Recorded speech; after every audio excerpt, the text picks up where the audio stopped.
Matric IAPS में लेकर आए हैं time, speed, distance and work, जो किसी भी गवर्नमेंट जॉब परीक्षा में पूछे जाते हैं और यह एक सरल भाषा की ट्रिक में समझाया गया है। Time, speed, distance and work, समय और कार्य, समय और दूरी। Speed, time and distance concepts. Speed, distance and time are essential concept of mathematics that are used in calculating rates and distance. This is one area very students preparing of competitive examination should be familiar with. A question concerning motion in a straight line, circular motion, boat, steam, race, clock, etc. often require knowledge of the relationship between speed, time and distance. गति, दूरी और समय गणित की आवश्यक अवधारणाएं हैं जिनका उपयोग दरों और दूरियों की गणना में किया जाता है। यह एक ऐसा क्षेत्र है जिससे प्रतियोगी परीक्षाओं की तैयारी करने वाले प्रत्येक छात्र को परिचित करना होता है, क्योंकि सीधी रेखा में गति, गोलाकार गति, नावों और धाराओं, दौड़, घड़ियों आदि से संबंधित प्रश्नों के लिए अक्सर गति, समय और दूरी के बीच संबंध के ज्ञान की आवश्यकता होती है। Units of speed, time and distance. The most commonly use unit of speed, time and distance are speed गति, kilometre per hours, metre per second, miles per hours, feet per second. Time second, minute, hours, day. Distance दूरी, kilometre, metres, miles, feet. Relation between speed, time and distance, गति, समय और दूरी के बीच संबंध। Understanding the relationship between speed, time and distance is essential to solve problem. समस्याओं को हल करने के लिए गति, समय और दूरी के बीच संबंध को समझना आवश्यक है। स्पीड, टाइम एंड डिस्टेंस, गति, समय और दूरी। Speed equal to distance upon time, distance equal to speed into time, time equal to distance upon speed. Speed, time and distance formulas. Some important speed, distance and time formulas are given in the below table. कुछ महत्वपूर्ण गति, दूरी और समय सूत्र नीचे दी गई तालिका में दिए गए हैं। Speed equal to distance upon time, distance equal to speed into time, time equal to distance upon speed. Average speed equal to total distance travelled upon total time taken. Relation relative speeds. If two train are moving in opposite direction, relative speed is equal to x plus y, time taken is equal to L1 plus L2 upon x1 x plus y. Here L1 and L2 are length of train. Relative speed. If two trains are moving are same direction, relative speed is equal to x minus y. Time taken is equal to L1 plus L2 upon x minus y. Here L1 L2 are length of train. Speed, time and distance conversation. The speed, time and distance conversation if two various unit is important to understand for solving problem. समस्याओं को हल करने के लिए विभिन्न इकाइयों में गति, समय, दूरी के रूपांतरण को समझना महत्वपूर्ण है।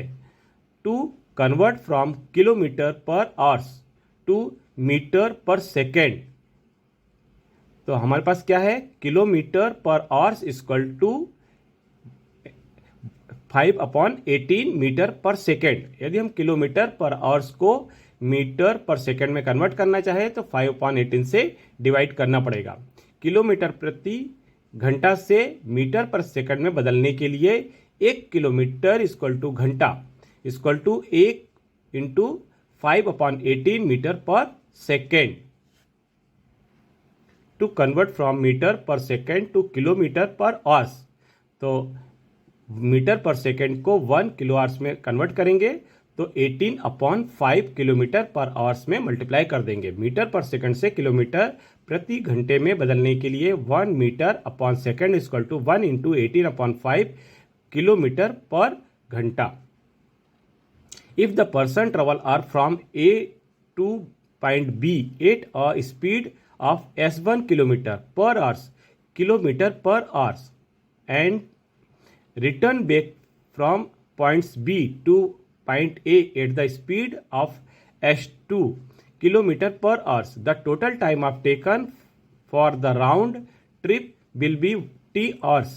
Distance between point A and B is equal to t into s1 into s2 upon s1 plus s2.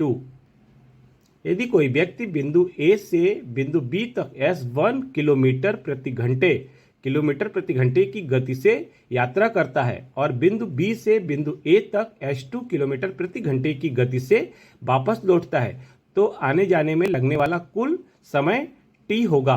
बिंदु A और B के बीच की दूरी equal to t into s1 into s2 upon s1 plus s2। Second point, if two moving train, one of length L1 traveling and speed S1 and other the length L2 going at speed S2 intersect each other in a period of time t, then their total velocity can be explained as S1 plus S2 is equal to L1 plus L2 upon t। यदि दो गतिमान रेलगाड़ियां एक लंबाई 1 की गति से L की गति से S1 की यात्रा कर रही है और दूसरी लंबाई L2 लंबाई की है गति S2 की यात्रा कर रही है, तो समय की अवधि में एक दूसरे को काटती हैं, तब उनका कुल वेग S1 plus S2 equal to L1 plus L2 upon T के रूप में व्यक्त किया जा सकता है। Next, when two trains pass each other, the speed differential between them can be determined using the equation S1 minus S2 is equal to L1 plus L2 upon T, where S1 is the faster train speed, S2 is the slower train speeds, L1 is the faster train is length and L2 the slower train length, and T is the time it's taken for them to pass each other। जब दो ट्रेनें एक दूसरे से गुजरती हैं तो उनके बीच की गति का अंतर समीकरण S1 minus S2 equal to L1 upon L2 upon T का उपयोग करके निर्धारित किया जा सकता है, जहां S1 तेज ट्रेन की गति है, S2 धीमी ट्रेन की गति है, L1 तेज ट्रेन की लंबाई है और L2 धीमी ट्रेन की लंबाई है और T समय है, तो उन्हें एक दूसरे को पार करने में लगता है। Next point, if the train of length L1 is traveling at speed S1, it can cross a platform bridge to tunnel of length L2 is the time t, then the speed of explain as S1 is equal to L1 plus L2 upon t। यदि L1 लंबाई की एक train गति S1 से यात्रा कर रही है तो यह समय t में L2 लंबाई के एक प्लेटफॉर्म, पुल या सुरंग को पार कर सकती है, तो गति को S1 equal to L1 plus L2 upon T के रूप में व्यक्त किया जा सकता है। Next point, if the train needs to pass a pole, pillar or flag post while travelling a speed S, then S equal to L upon T। यदि train को S गति से यात्रा करते समय किसी खंभे या ध्वज स्तंभ को गुजरना पड़ता है तो S equal to L upon T। Next point, if two people A and B both start from separate point P and Q at the same time and after crossing each other they take T1 and T2 hours respectively, then A speed upon B speed is equal to root T2 upon root T1। यदि दो व्यक्ति A और B दोनों एक ही समय में अलग अलग बिंदु P और Q से शुरू करते हैं और एक दूसरे को पार करने के बाद क्रमशः T1 और T2 घंटे लेते हैं, तो A की गति अपॉन B की गति equal to root T2 upon root T1। Application of speed, time and distance, गति, समय और दूरी के अनुप्रयोग। Average speed, total distance travelled upon total time taken. औसत गति इक्वल टू तय की गई कुल दूरी अपॉन लिया गया कुल समय। Case 1, When the time distance is covered at two separate speed x1 and y, then average speed is determined as 2xy upon x plus y. जब समान दूरी को दो अलग अलग गति x और y से तय की जाती है तो औसत गति 2xy upon x plus Y निर्धारित की जाती है. Case second, when two speeds are used over the same period of time, then average speed is calculated as plus y upon 2. जब एक ही समय अवधि में दो गतियों का उपयोग किया जाता है तो औसत गति की गणना x प्लस वाई अपॉन 2 के रूप में की जाती है. Inverse proportionality of speed and time, गति और समय का व्युत्क्रम अनुपातिकता. When distance is keep constant, speed and time and inversely proportional to each other, जब दूरी स्थित रखी जाती है तो गति और समय एक दूसरे के व्युत्क्रमानुपाती होते हैं. This relation can be mathematically explain S S equal to D upon T, where S equal to speed, D equal to distance and T equal to time. इस संबंध में गणितीय रूप में S equal to D upon T के रूप में व्यक्त किया जा सकता है, जहां एस गति, डी दूरी और टी समय है. यहाँ पे एक्सरसाइज में देखते हैं question. Two station B and M are 465 kilometre distant. A train start from B towards M at 10 AM with the speed of 65 kilometer per hour. Another train leaves from M towards B at 11 AM at the speed of 35 kilometer per hour. Find the time then both trains meet. दो station B और M 465 kilometre दूर हैं. एक train सुबह 10 बजे 65 kilometre पर घंटे की गति से बी से एम की ओर चलती है. एक अन्य ट्रेन सुबह 11 बजे 35 किलोमीटर प्रति घंटे की गति से एम से बी की ओर प्रस्थान करती है. वह समय ज्ञात कीजिए जब दोनों रेलगाड़ियां आपस में मिलती हैं. तो हम सॉल्यूशन में देखते हैं. The travel living from B lives on hours early then the train then lives from M. B से चलने वाली ट्रेन एम से चलने वाली ट्रेन की तुलना में 1 घंटा पहले निकलती है. तो हम इसका डिस्टेंस देखेंगे. Distance covered by train living from B equal to 65 kilometre per hours into per hours equal to 65 kilometre. Distance left 465 minus 65 equal to 400 kilometre. B से प्रस्थान करने वाले ट्रेन द्वारा तय की गई दूरी equal to 65 kilometre per hours into 1 hours equal to 65 kilometre. बाईं ओर 465 minus 65 equal to 400 kilometre. Now the train from M also get moving from both are moving towards each other. जब एम से train भी चल रही है और दोनों एक दूसरे की ओर बढ़ रही हैं. Applying the formula for relative speed, सापेक्ष गति के लिए सूत्र लागू कर सकते हैं. तो relative speed equal to 65 plus 35 equal to 100 kilometre per hours equal to time required by the train to meet 400 kilometre upon 100 kilometre per hours equal to 400. तो हम ये डिवाइड कर देंगे तो अब इक्वल टू 4 आवर्स आ जाएगा. सापेक्ष गति equal to 65 kilometre plus 35 kilometre equal to 100 kilometre.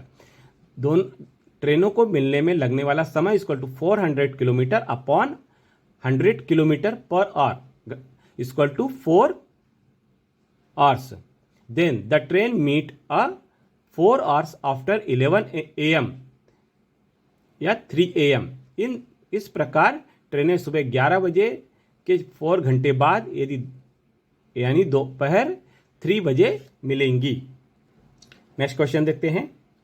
To friends A and B working together can complete as assignment in 4 days. If A can do that assignment along in 12 days, in how many days can B along do the assignment? दो मित्र ए और B एक साथ काम करते हुए एक कार्य को 4 दिनों में पूरा करते हैं. यदि ए अकेले उस कार्य को 12 दिनों में पूरा कर सकता है तो बी अकेले उस कार्य को कितने दिनों में पूरा कर सकता है. तो हम सॉल्यूशन में देखते हैं.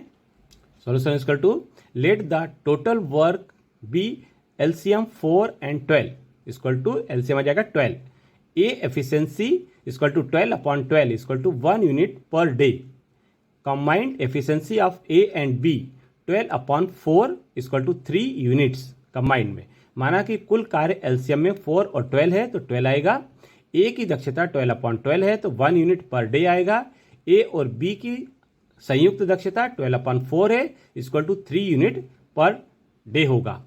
तो therefore B efficiency equal to combined efficiency of A and B minus A efficiency equal to 2 unit per day. So time taken B complete the assignment along 12 upon 2 equal to 6 days. इसलिए B की क्षमता equal to ए और B की संयुक्त दक्षता minus ए की दक्षता equal to 2 इकाई अपॉन डे. तो बी द्वारा अकेले कार्य पूरा करने में लिया गया समय 12 अपॉन 2 इक्वल टू 6 डे. तो हमारा बी का अकेला काम करने का 6 डे होगा. Next question, Shailendra, Amit and Suraj can complete a work is 6, 12 and 15 days respectively. Find the time taken to complete the work if they are working together. Shailendra, Amit और सूरज एक काम को क्रमशः 6, 12 और 15 दिनों में पूरा कर सकते हैं.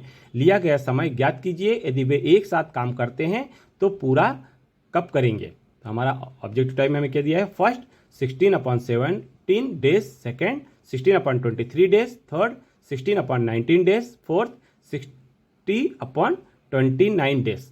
Correct answer third 16 upon 19 days. Time taken to Shailen to complete the work 6 days. Time taken by Amit along the complete work 12 days. Time taken to Suraj along with complete the work 15 days. Shailen द्वारा कार्य पूरा करने में 6 days लगता है. अमित द्वारा कार्य करने में पूरा समय 12 डेज लगता है. सूरज द्वारा अकेले काम करने में पूरा समय 15 डेज लगता है. फार्मूला यूज करेंगे efficiency equal to total work upon time taken.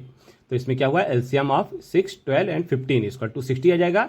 Total work efficiency of Shailendra 16 upon 6 हो जाएगा. तो यूनिट आ जाएगा. तो हम इसको डिवाइड कर देंगे तो 6 से 60 डिवाइड होगा तो 10 यूनिट्स आ जाएगा. ऐसे ही एफिशिएंसी ऑफ अमित तो 60 अपॉन 12 क्योंकि अमित का 12 है तो 60 अपॉन 12 इक्वल टू डिवाइड कर देंगे तो 12 5 जा 60 तो 5 यूनिट आ जाएगा. Efficiency of Suraj 60 upon 15 unit, 15 से 60 को डिवाइड कर देंगे तो 15 4 या 60 आ जाएगा तो 4 यूनिट्स आ जाएगा.